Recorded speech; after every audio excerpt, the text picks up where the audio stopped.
Hello friends, I'm back again with part 2 of a haul video. It looks as though it's going to be in 3 parts, so in this one I'm just going to focus on the books and paper products, and in the next one I'll have more material and lace and scrapbooking bits and pieces. So first of all, I found this metal sign with Bonjour, and I love all things French, so that will come in handy. And this is just a little wooden clipboard which I would really like to alter. And then up here is a family organiser calendar. I particularly got that one because of the Australian animal and bird images and flowers, in case I ever make an Australian scrapbook. And then this box over here would have been filled with paperback books, but they were just being sold like this at a recycle centre, and I really wish I'd got more now because they're really sturdy and they'd be lovely for storage or even for covering. But I'm happy with the one that I got. And then the absolute find of the day, I still can't believe it. These calendars, and they date back to 1991, I think is the earliest. I found one of these at a book fair once and I just love it. And they contain tear-out pictures, sort of like postcards, of real artist pictures, but reproductions. And really nice to cut up and put in scrapbooks, particularly the Easter and the Christmas ones are gorgeous. I love that Easter one. And I was in a very tiny second-hand shop and I took so long to just choose one or two, and in the end the man said to me, "Would you like to have the whole lot? I'm trying to clear everything out." And he greatly reduced them and I got the whole lot. I can't believe it. So I'll be able to share some of those too. And I really love old greeting cards, and I could spend all day in thrift stores looking at them. The first two came from an antique shop, and it is the most magnificent place, very expensive. I've only been a couple of times, so I try to treat it more as if it's a museum. Everything's in order and colour-coded. It's just amazing. But I realised then the last time, or the last few times I've been, I hadn't really been into junk journaling and looking at greeting cards. So that was quite affordable. I just got a couple for $1. And these are Christmas ones. I'm not sure of the age of that one, but this one has writing inside that says 1945, and I couldn't resist the music notes on that one. So next time we go back I might just focus on stamps and cards. I did actually get some coasters as well to go in my Royal Albert collection. Now in this envelope from an op shop was this beautiful picture of a little girl, copy of a painting, and then this lovely image of Madonna and Child. You can see I'm still focusing on Christmas at the moment. I'm still working on some scrapbooks. So this one says Noel. And then this is a postcard of a place in England, and I thought that was so beautiful. And though I don't expect to ever go back, if I did, it would be lovely to visit the place in that postcard. And then these images came from a calendar, and they're not all there, but I love anything that's written on blackboard like that. So this one says, "Do it with passion or not at all." I so believe in that. Everything you can imagine is real. I have such a vivid imagination, that's a bit of a worry.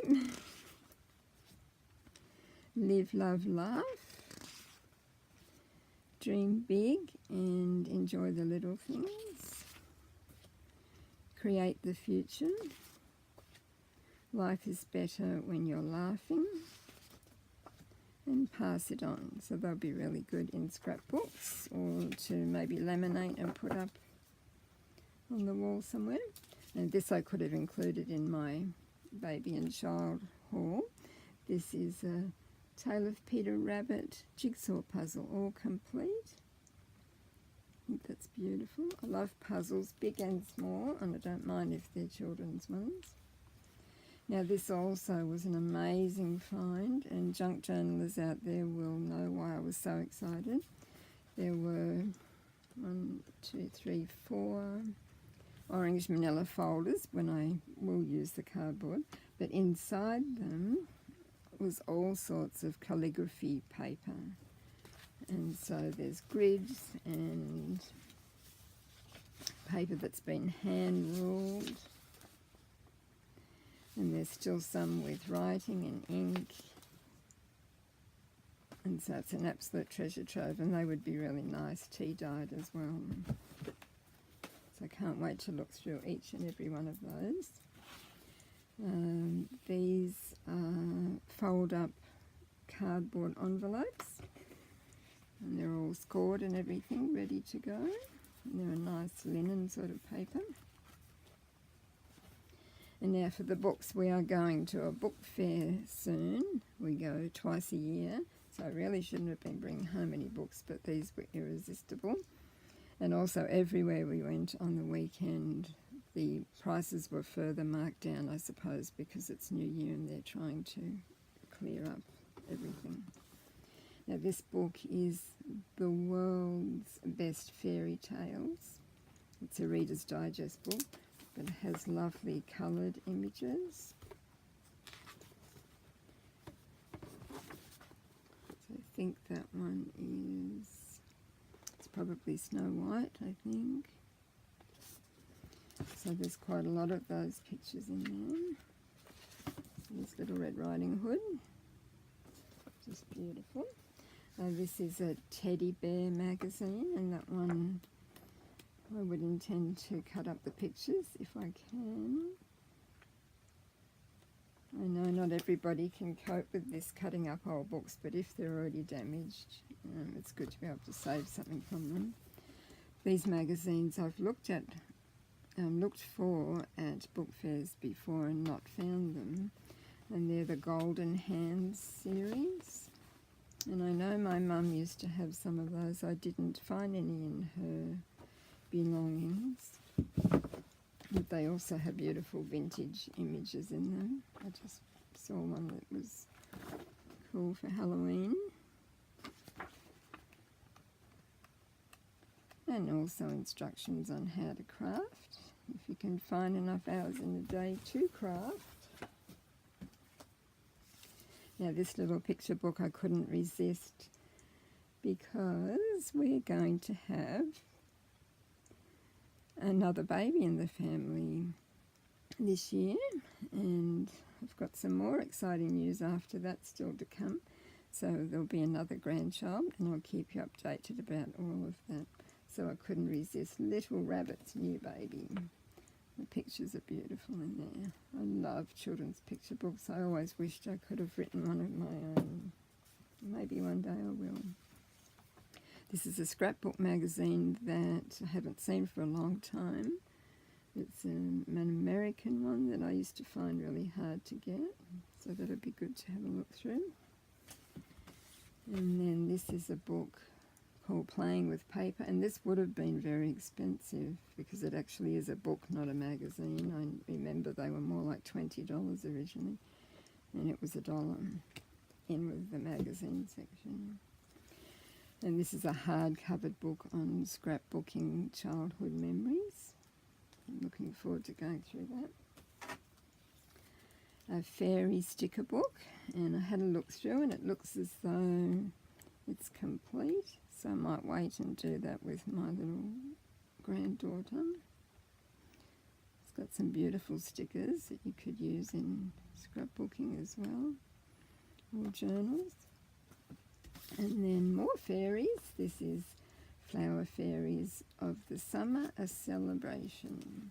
And the very first picture was what captured my attention. I would love to make a blue and white scrapbook for my mum, in memory of my mum, and that was the first thing I thought of when I saw that picture. I'm not sure if I'd be able to cut this one up. Maybe look for another one at the second-hand book fest and keep one and cut the other one up, I'm not sure. And then this I was so pleased about, though it's quite old and damaged, and I probably will use this for scrapbook images. I had this book, and just a couple of weeks ago I found that it had been water damaged, and I managed to save a little bit out of it. And it was this paper in the front and back covers that I was able to save, thank goodness. It's so beautiful. I love anything Laura Ashley.